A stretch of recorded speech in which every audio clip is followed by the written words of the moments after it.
మన ప్రభువును రక్షకుడైన యేసుక్రీస్తు నామములో మీకు శుభములు వందనములు తెలియజేస్తున్నాను. అనుదిన ధ్యానమునకు స్వాగతం. యెషయా గ్రంథం 17వ అధ్యాయం దమస్కుకు సంబంధించిన దేవోక్తి.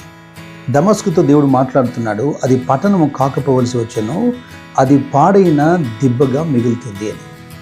సిరియాకు అలాగే ఇజ్రాయేలుకు వ్యతిరేకంగా దేవుడు మాట్లాడుతున్నాడు. కారణం ఇక్కడ దేవుని ప్రజలు ఆపత్కాలంలో వారి రక్షణకు కారణమైనటువంటి దేవుణ్ణి విస్మరించి మనుష్యుల సహాయం కోరడం, మనుషులను ఆశ్రయించటం. ఇదంతయు రాజులు 2వ గ్రంథం 16వ అధ్యాయంలో మనకు కనబడుతుంది. ఓవైపున యూదాను ఆహాజు పరిపాలన చేస్తున్నాడు, ఇజ్రాయేలు పైన రెమల్య కుమారుడకు పెహకు పరిపాలన చేస్తున్నాడు. ఇజ్రాయెల్ రాజులు ప్రారంభము నుండి దేవునికి వ్యతిరేకంగా ప్రవర్తించడం మనం చూస్తాం. అయితే యూదా పైన పరిపాలన చేస్తున్నటువంటి రాజులకు ఒక మాట ట్యాగ్ చేయబడుతూ ఉంటుంది. అదేంటంటే తమ పితరుడైనా లేదా తమ తండ్రి అయినా దావీదు చర్యల ప్రకారం వీరు చేయక అంటూ. అయితే ఇజ్రాయేలు యూదా మీద యుద్ధం చేయబోనుకున్నప్పుడు ఇదిగో దేవుడు అషూరు సైన్యం చేతికి వారిని అప్పగిస్తున్నాడు. రాజు 2వ గ్రంథము 16వ అధ్యాయం 9వ వచనం అంటుంది, అషూరు రాజు అతని మాట అంగీకరించి దమస్కు పట్టణం మీదకి వచ్చి దాన్ని పట్టుకొని రెజీనును హతం చేసి ఆ జనులను కీరు పట్టణమునకు చెర తీసుకొని పోయాను.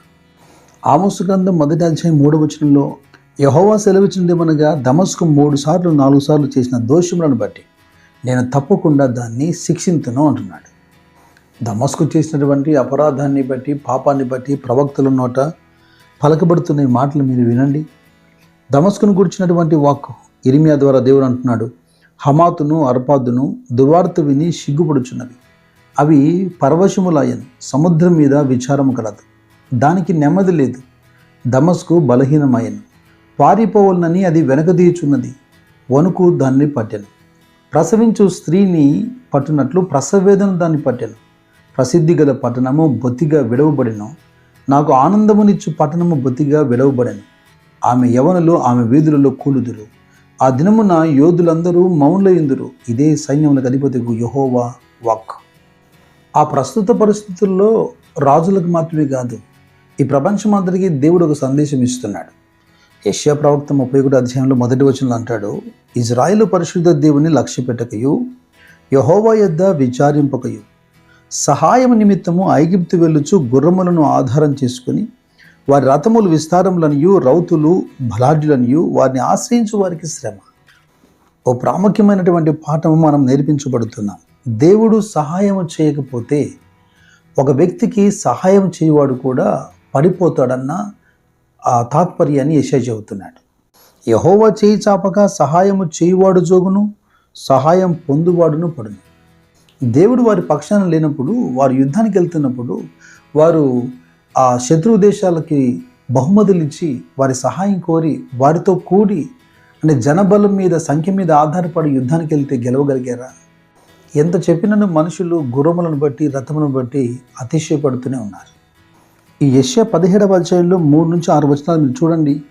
ఎఫ్రాయిమునకు దుర్గము లేకపోవును, దమస్కునకు రాజ్యము లేకుండాను, ఇజ్రాయేల్ ప్రభావమునకు జరిగినట్లు సిరియాలో నుండి శేషించిన వారికి జరుగును.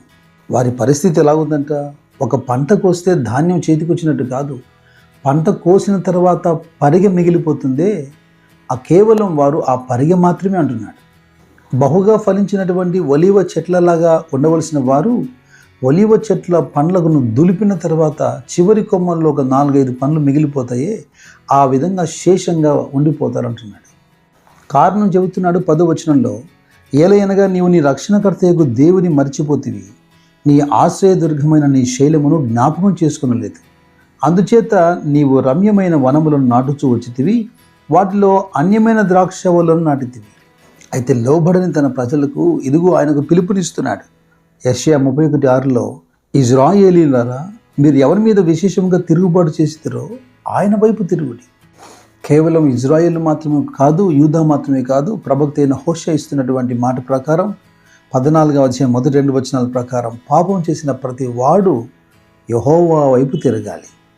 ఇదిగో ఆయనను ఆశ్రయించాలి. ఆయనను ఆశ్రయించి చెప్పవలసినటువంటి మాట ఇదే, మా పాపములన్నింటినీ పరిహరింపుము, ఎడ్లకు బదులుగా నీకు మా పెదవులు అర్పించుచున్నాము, నీవు అంగీకరింపదగినవి అవే మాకున్నవి, అషూరు చేత మాకు రక్షణ కలగదు, మేమికను గుర్రములను ఎక్కము, మీరే మా దేవుడని ఇక మా చేతి పనితో మేము చెప్పము. అవసరమును బట్టి కాదు, అవకాశాన్ని బట్టి కాదు, నిజముగా ఆయనను మనం ఆశ్రయించాలి.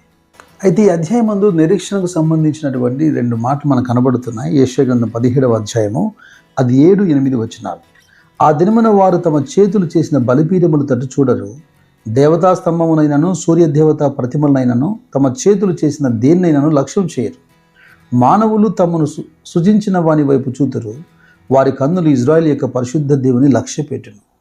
ఈ రోజున ఒకడు ప్రమాదంలో ఉన్నప్పుడు లేదా మరణకరమైన రోగంతో ఉన్నప్పుడు చేతి నిండా డబ్బు కలిగి హాస్పిటల్కి వెళ్తే వైద్యులు పరిపూర్ణమైన సహాయం చేయగలుగుతున్నారా?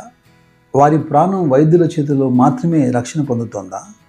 వారి యొక్క ఐశ్వర్యం వారిని కాపాడగలుగుతుందా? వారి చేతుల ద్వారా నిర్మించుకున్నటువంటి దేవుళ్ళు అని పిలువబడేటువంటి దేవుళ్ళు కానీ దేవతలు కానీ వారికి ఆశ్రయంగా ఉండగలుగుతున్నారా? పౌలు సంఘంతో మాట్లాడుతున్నాడు. రోమపత్రిక 1వ అధ్యాయము 23వ వచనం, వారు సృష్టికర్తను మర్చిపోయారు, దేవుని మహిమను క్షేమగు వస్తువుల యొక్క అంటే మనుషులు, పక్షులు, జంతువులు, ప్రతి పురుగు, మానవుని యొక్క చేతి పనికి దేవుని మహిమను ఆపాదిస్తున్నారు. దేవుడు వారి అతిశయాస్పదమును అణచివేసిన రోజున ఇదిగో వారు తమను కలగజేసినటువంటి దేవుని వైపు చూస్తున్నారు. యెషయా 2:8లో వారి దేశము విగ్రహములతో నిండి ఉంది అని రాయబడింది. పాఠం వింటున్నటువంటి నీ హృదయము, నీ మనస్సు విగ్రహములతో నిండిపోయిందా? అది పదార్థంతో చేయబడిన విగ్రహం కాకపోవచ్చు. దేవుని కంటే ఎక్కువగా మనసు దేనిపైన నిలుపబడిందో, దేవుని ఆశ్రయించకుండా మరి దేన్ని ఆశ్రయంగా మలుచుకున్నావో. అయితే మనం అందరము పశ్చాత్తపడి ఈ మాటలు ప్రభుతో చెప్పాలని ఆశపడుతున్నాను. మీకా గ్రంథం 7వ అధ్యాయము 7-8 వచనాలు. ఆయనను యెహోవా కొరకు నేను ఎదురు చూచెదను, రక్షణకర్తయగు నా దేవుని కొరకు నేను కనిపెట్టియందును, నా దేవుడు నా ప్రార్థన ఆలకించును. ఇదిగో నా శత్రువా, నీవు నా మీద అతిశయపడొద్దు, నేను క్రింద పడినను తిరిగి లేతును, నేను అంధకారమందు కూర్చున్నాను, యెహోవా నాకు వెలుగుగా ఉండును. శత్రువుని నమ్ముకొని మనుషుల మీద ఆధారపడి రాజులను ఆశ్రయించి పడిన అనుభవాల నుంచి విడుదల పొందుతూ పశ్చాత్తాపంతో చెప్పబడుతున్న మాటలు ఇవి. నేను యెహోవా దృష్టికి పాపం చేసి తిని గనుక ఆయన నా పక్షమున వాద్యమాడి నా పక్షమున న్యాయం తీర్చు వరకు నేను ఆయన కోపాగ్నిని సహింతును. ఆయన నన్ను వెలుగులోనికి రప్పించును, ఆయన నీతి నేను చూచెదను. ఏదేమైనా దేవుని ప్రజలు దేవుని యొద్దకు తిరిగి వచ్చుట అనేది గొప్ప ఆశీర్వాదకరమైంది. అట్టి కృప దేవుడు మీకు సమృద్ధిగా దయచేయునుగాక. God bless you. గాడ్